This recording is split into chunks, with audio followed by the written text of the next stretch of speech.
The broadcast of death. The galaxy had seen many wars, but none began with a silence so heavy. In the darkest hour of human history, the screens across every colony lit up with the same image. People on Earth, Mars, the lunar bases and the far settlements stopped what they were doing. Farmers dropped their tools. Children froze in mid-play. Soldiers stood still in their bunkers. Every human eye was drawn to the broadcast. The image was clear. A vast hall of the Galactic Empire filled the screens. At the center, the alien leaders sat on high thrones of metal and crystal. Their voices echoed across the stars, cold and sharp like knives. They did not speak in anger. They spoke in calm judgment, as if delivering a law of nature. "Humans," the alien overlord said, his face stretched with pride and cruelty.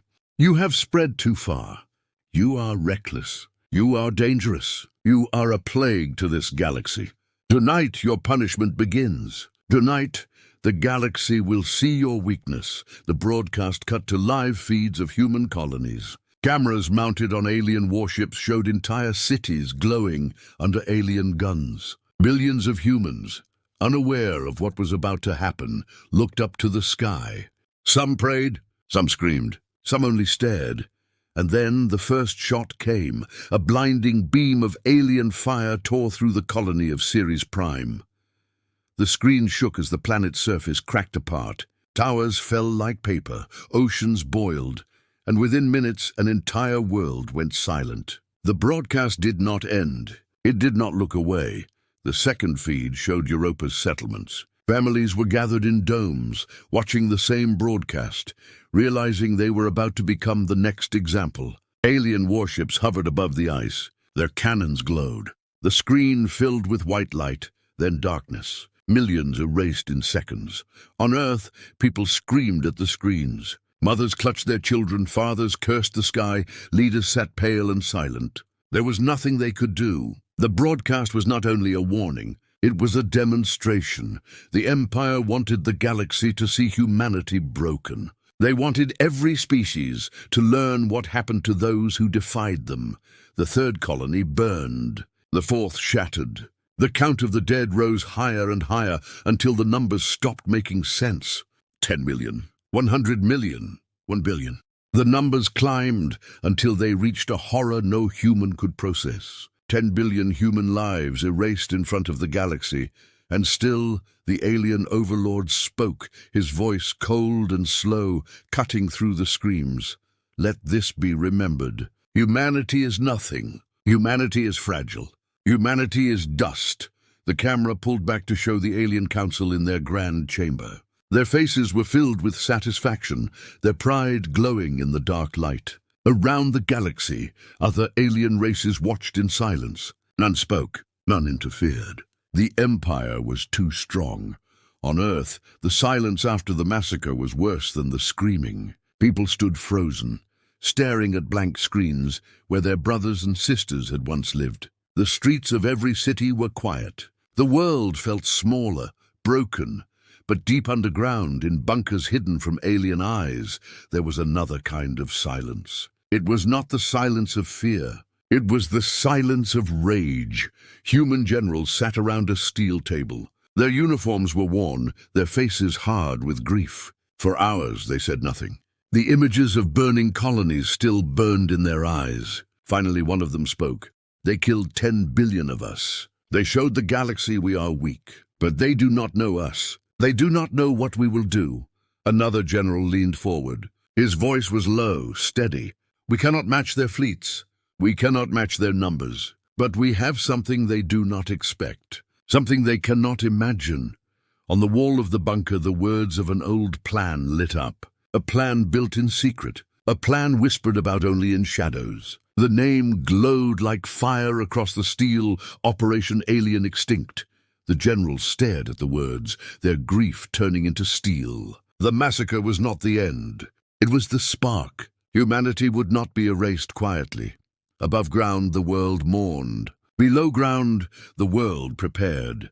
The broadcast of death had shown the galaxy 10 billion human corpses. But what it truly created was something far more dangerous. It created a reason for revenge, and revenge was coming.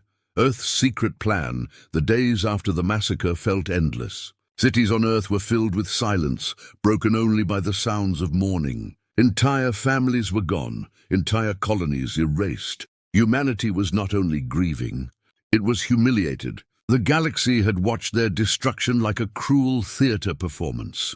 10 billion souls had been turned into numbers, erased for the amusement of alien overlords. But grief slowly hardened into something else. It hardened into rage. Deep under the mountains, in secret bunkers buried beneath layers of steel, the surviving leaders of Earth gathered. Generals, scientists, engineers, and commanders sat at long tables. Their faces were pale and drawn, but their eyes carried fire. At the center of the chamber, a large screen played the massacre again. The alien voices repeated their cold words. Humanity is nothing. Humanity is fragile. Humanity is dust. The words echoed through the room like poison. No one spoke until General Corrin, the oldest of them, slammed his fist onto the steel table. "Enough," he said. "We have seen their cruelty. We know their power, but we also know who we are. They think we will bend. They think we will hide. They are wrong." The room stirred.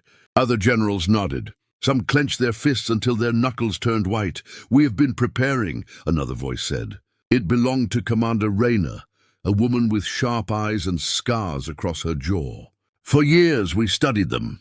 For years we built in secret, waiting for the day when we would need it. That day is now. It is time to begin Operation Alien Extinct." The words lit a spark in the room. For a long time, it had only been a rumor. Soldiers whispered about it in shadows. Scientists hinted at impossible projects. But no one dared to say it aloud until now. Operation Alien Extinct was not a simple counterattack. It was not a desperate defense. It was a plan to strike at the heart of the Galactic Empire itself. A plan to erase the enemy that had erased them.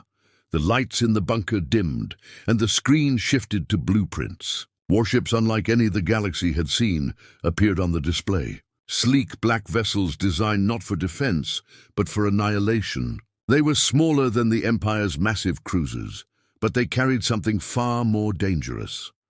Dr. Veyran, a scientist who had lived in the shadows for decades, stepped forward. His voice was calm, but every word carried weight. "We cannot outnumber them. We cannot outrun them, but we have learned something they do not know. We have learned how to turn space itself into a weapon." He pressed a button, and the image shifted. The display showed a massive cannon attached to the new warships. The barrel was long, glowing faintly with energy. The words appeared on the screen: "The Extinction Cannon."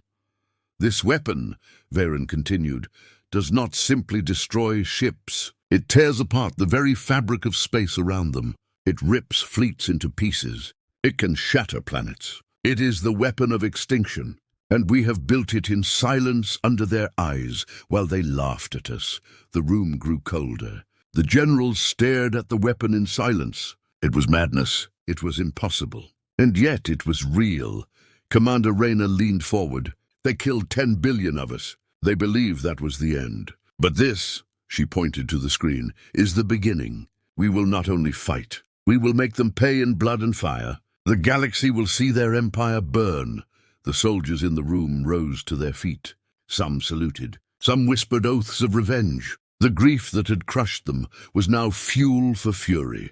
Outside the bunker, humanity began to move. Factories worked in silence, producing black metal hulls for the new warships. Scientists worked day and night, pouring their lives into the extinction cannons. Pilots were pulled from every corner of Earth and trained with brutal speed.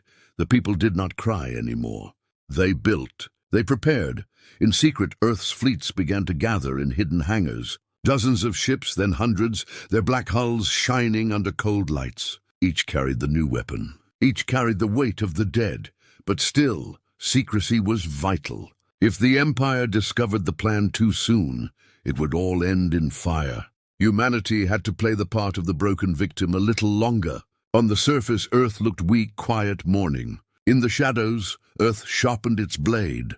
The first test of the extinction cannon took place on a dead rock beyond Neptune. The cannon fired, and the empty moon tore apart as if the universe itself had been cut open. The scientists smiled for the first time in weeks. The weapon worked. In the hidden bunkers, General Corrin stood before his people. His voice was slow, heavy, and strong. They slaughtered us like animals. They believed they had ended us. But today we begin again. Today humanity rises. And tomorrow the galaxy will remember the day we were reborn in fire.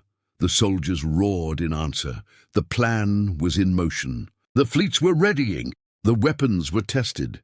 The galaxy thought humanity was broken. But humanity was waiting. Humanity was hunting, and soon the hunters would strike. The weapon of revenge, the galaxy thought humans were finished. The broadcast of death had convinced every species that Earth had been broken forever. The Galactic Empire celebrated its triumph, their fleets marching across the stars like gods of war. But beneath the quiet surface of Earth, another truth was unfolding. The secret fleets were ready. Hidden hangars beneath oceans, mountains, and abandoned cities opened to reveal warships no alien eye had ever seen. They were smaller than the massive cruisers of the Empire, but they were not built to compete in size. They were built to kill. Each vessel carried the extinction cannon, a weapon that could twist space into knives and tear entire formations apart. The design was simple, black hulls that absorbed light, smooth edges that confused scanners. The ships looked like shadows given shape. To the galaxy, they would appear as ghosts. The first crews were chosen. Men and women who had lost everything to the massacre volunteered in silence. They did not smile, they did not laugh. They only trained. Day after day, they learned to move as one with their ships. Sleep was short, food was tasteless, but no one complained. Pain meant nothing. Revenge was stronger. General Corrin stood before them in the final briefing. His voice carried the weight of the dead. You are the first. You are the blade we send into the dark. Remember what they did to us. Remember what you have seen. When you fire, fire for the 10 billion who cannot. The fleet left Earth in silence. There were no bright parades, no cheers, only shadows slipping into the black. Cloaked by stealth technology, the warships vanished beyond Earth's orbit and spread like hunters into alien space. The first target was a patrol fleet of the Empire. 12 alien cruisers moved along the edge of human-controlled territory, confident, laughing at the thought of human weakness. Their transmissions mocked Earth. Then the shadows appeared. The human ships drifted out of the void, silent, their black hulls invisible until they were too close to escape. For the first time, the extinction cannon was tested against living targets. The order was given. The cannons fired. The space around the alien cruisers twisted as if torn by invisible claws. Entire warships were sliced apart in a single flash, ripped open like paper. No shield stopped it, no armor resisted it. One moment the cruisers existed, the next they were broken fragments drifting into the void. The battle lasted less than 3 minutes. 12 alien warships, each larger and more advanced than human vessels, were gone. Not one human ship was lost. The silence after the destruction was heavier than war itself. Then the humans began transmitting. They sent the images of the battle across the stars. They wanted the galaxy to see. The message was simple. It carried no long speech, no threats, only words that burned like fire. For every human you slaughtered, 1,000 of you will fall. The transmissions spread like wildfire. At first, alien species thought it was a trick, a fake recording. But when wreckage of the Empire's fleet drifted into alien territory, when scouts confirmed the destruction, fear spread. In the Empire's capital, leaders shouted in disbelief. How could the broken humans, the weak prey of the galaxy, destroy their proud fleets? How could shadows rip apart the strongest navy the stars had ever seen? More reports followed. Another patrol destroyed. A convoy of supply ships erased in seconds. Then a military outpost wiped from existence by a single cannon blast. Everywhere the humans appeared, only silence and wreckage were left behind. Panic began to grow. In hidden chambers, alien allies of the Empire whispered of betrayal. If humans had such weapons, maybe the Empire was not invincible. Maybe the balance of the galaxy had shifted. For the humans, it was only the beginning. Every destroyed fleet carried a message. Every burning wreck was a symbol. The massacre of 10 billion had not ended humanity. It had birthed a fury the galaxy could not contain. Inside the warships, the human crews spoke little. They did not celebrate their victories. They remembered the faces of the dead, the voices from the broadcast. Each strike was not a victory. It was justice. Back on Earth, the secret bunkers received reports of success. Scientists tracked the cannon's performance. Generals marked the Empire's weaknesses on star charts. Commander Reyna looked at the growing list of destroyed fleets and whispered, "They thought we were dust. Now we are the storm." The Empire grew desperate. Larger fleets were dispatched to hunt the humans, but the black warships moved like ghosts. They struck and vanished. They killed and disappeared into silence. The galaxy began to tremble. For the first time, the name of humanity was spoken with fear, and yet this was still only the shadow of what was coming. Operation Alien Extinct was not about patrol fleets or border strikes. It was about the heart of the Empire. It was about showing the galaxy that even gods could bleed. The humans had drawn their first blood. The weapon of revenge was no longer a secret, and soon the galaxy would see its true power.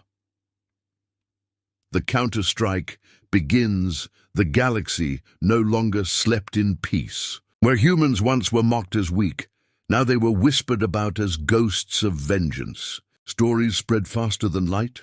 Entire patrols erased, convoys vanished, colonies shattered by invisible cannons. The name Operation Alien Extinct was not yet known to the galaxy, but the fear it created already grew like wildfire. The Galactic Empire could no longer ignore it. The humiliation was too great. Fleets that had once crushed empires in days were now scattered wrecks floating in space. Leaders of the Empire roared in fury. To them it was impossible. To them it was a crime against their pride. They had slaughtered 10 billion humans live on air to prove their dominance, and now those same humans were spreading terror across the stars. The response came swift. Massive fleets were ordered to hunt down the humans. Warships larger than cities moved into human space. Carriers released swarms of smaller craft. Cruisers formed walls of steel and fire. The Empire promised that every last human ship would be burned until only ashes remained. But the humans were waiting. In the dark edges of a broken asteroid field, the black warships of Earth gathered in silence. Hundreds of ships stood still, their engines cold, their hulls hidden in shadow. Each one carried the extinction cannon. Each one carried vengeance.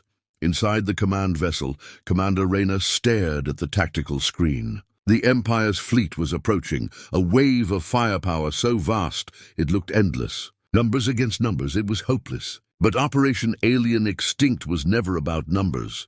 They believe size is victory, Reyna said quietly. Let them come. The Empire's fleet entered the field. Their captains laughed, mocking the tiny human ships. They announced their arrival on open channels, their voices filled with arrogance. The prey has gathered for slaughter. Let us show the galaxy again who rules. The laughter ended when the first cannon fired. A single human warship emerged from the shadows and unleashed its weapon. Space bent, and an entire alien cruiser vanished in silence, ripped apart before it could fire a shot. A second followed, then a third. The alien fleet panicked, trying to turn their massive guns, but the black warships moved like knives in the dark, striking and vanishing before the Empire could react. The extinction cannons fired in unison. The void lit with tearing light, carving through shields and armor as if they were nothing. The asteroid field became a graveyard. Alien ships crashed into stone and fire, their engines exploding, their crews screaming into silence. Within an hour, a fleet of more than 200 alien warships was gone. Only wreckage drifted where their pride had once stood. The humans had not only survived, they had won. The survivors of the Empire fled, their transmissions filled with terror. For the first time in memory, the great fleets of the Empire were broken by prey they thought powerless. News traveled across the galaxy faster than light. Alien traders whispered of human warships that killed without warning. Neutral species listened in silence, their fear slowly turning into curiosity. If humans could stand against the Empire, perhaps the galaxy was not doomed to one ruler forever. On Earth, the reports arrived in the hidden bunkers. The soldiers did not celebrate. They did not cheer. They only bowed their heads for the dead, then prepared for the next strike. General Corrin looked at the maps. "They will come harder," he said. This was only their first counterattack. "Their pride is wounded. They will not stop. They will send everything." Commander Rayner nodded. "Let them. Every fleet they send only feeds our fire. Every battle brings us closer to their heart." In the Empire's capital, panic grew. The Emperor himself, a figure once seen as untouchable, demanded answers. His advisors stammered, unable to explain how a broken world had become a nightmare. His voice thundered across the chamber. 10 billion of them are dead. How do the survivors defy us? But the answer was simple. The massacre had not ended humanity. It had created something the galaxy had never seen before, a people united not by conquest, but by loss. A people who had nothing left to fear. The Empire ordered even larger fleets, gathering forces from every corner of its domain. Star systems emptied their garrisons. Entire regions were left unguarded, as the Empire's rage focused only on Earth. They wanted humanity erased so completely that not even their memory would remain. And still, the humans prepared.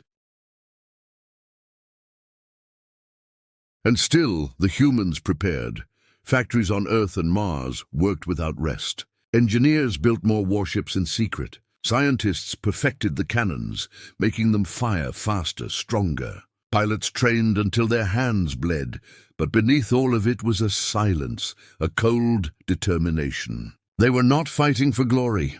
They were fighting for the dead.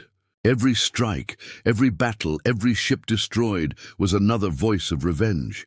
The galaxy held its breath. The Empire's pride demanded a final blow. Humanity's rage demanded it too. Two paths of destruction were rushing toward each other, and soon the greatest battle of the stars would begin. Operation Alien Extinct. The galaxy had turned into a storm. The Empire had thrown fleets after fleets at humanity, but every strike ended the same way, with silence and wreckage drifting in space. The name of humans, once spoken with scorn, was now whispered in fear. Whole species who once mocked them now watched carefully, waiting, wondering if the impossible could truly happen. Could the prey really destroy the predator? On Earth, the generals already knew the answer. The bunkers buzzed with cold determination. Operation Alien Extinct had reached its final stage. The hidden fleets were no longer hunters of patrols or raiders of convoys. They were ready for something greater. The heart of the Empire itself. Maps glowed on the walls, showing the enemy's capital system. A fortress world wrapped in rings of warships and orbital defenses. It was the jewel of the Empire, the seat of its rulers, the place from which they had laughed as 10 billion humans were slaughtered live on air. General Corrin stood before his commanders. His voice was steady, his face hard as stone. They believed we would beg for mercy. They believed we would break. But tonight, we show them the cost of their pride. We do not strike their fleets. We do not strike their colonies. We strike their throne. The room was silent. Every soul there knew what this meant. This was not war. This was extinction. The fleets departed Earth in silence. Thousands of black warships slipped through the void, invisible against the darkness of space. Their hulls carried no flags, no symbols, only vengeance. Pilots whispered the names of the dead before sealing their helmets. Soldiers touched photographs of families who would never return. Scientists who had built the cannons watched their creations vanish into the stars, knowing what fire they had unleashed. The journey was long. The galaxy held its breath. When the human fleet emerged near the Empire's capital, the stars themselves seemed to tremble. Before them stretched the greatest armada the galaxy had ever known. Thousands of alien warships encircled the capital world, their guns glowing, their shields bright. The Empire had gathered everything, but the humans did not turn back. The first command echoed through the fleet. Fire! The extinction cannons unleashed their wrath. The void split apart. Entire enemy squadrons dissolved in seconds. Defensive lines shattered like glass. Space itself seemed to scream as the human fleet carved through the armada. The aliens fought desperately, their weapons firing with blinding fury, but nothing stopped the shadows. Every human strike was final, cutting fleets into fragments, reducing defenses into silence. The battle raged for hours. The skies above the capital world burned with fire and wreckage. The galaxy watched as the impossible unfolded. The broadcast systems that once carried the slaughter of 10 billion humans now carried something else: the downfall of the Empire. Human commanders had hacked into the Empire's own broadcast network. Across the stars, every screen flickered, and once again the galaxy saw war live. But this time it was not humans dying. It was the Empire. Cities across the galaxy watched alien cruisers split apart. They saw proud generals screaming as their fleets burned. They saw the hunters become the hunted, and then the final stage began. The human fleet descended on the capital world itself. Its defenses collapsed in flames. The extinction cannons aimed downward. For a moment, silence fell across the galaxy. The same silence that had followed the human massacre. Then the cannons fired. The surface of the Empire's homeworld shook as oceans boiled. Cities crumbled and the ground tore apart. Towers of fire rose into the sky. The once proud jewel of the Empire was now only ash and ruin. Billions of aliens screamed in terror. Their voices carried across the same broadcast that had once mocked humanity. This time, they were the ones watched by the galaxy as they burned. From the command ship, Commander Rayna spoke into the broadcast. Her voice was cold, sharp, unshaken. You slaughtered 10 billion of us and showed it to the stars. Today we return the lesson. Humanity does not beg. Humanity does not break. Humanity answers. Her final words burned into every screen, into every memory of every species. Operation Alien Extinct is complete. The alien capital crumbled into silence. The empire that had ruled for centuries collapsed in a single night. Their fleets were gone, their throne destroyed, their power broken. The galaxy trembled. Some species hid in fear, others whispered of hope. For the first time, the galaxy understood that humanity was not prey. Humanity was a storm that rose from ashes. On Earth, the survivors did not celebrate. They lit candles for the dead. They stood in silence for the 10 billion lives that had been lost. Victory did not erase grief, but it gave the grief meaning. Humanity had carved its vengeance into the stars, and now the galaxy would never forget their name.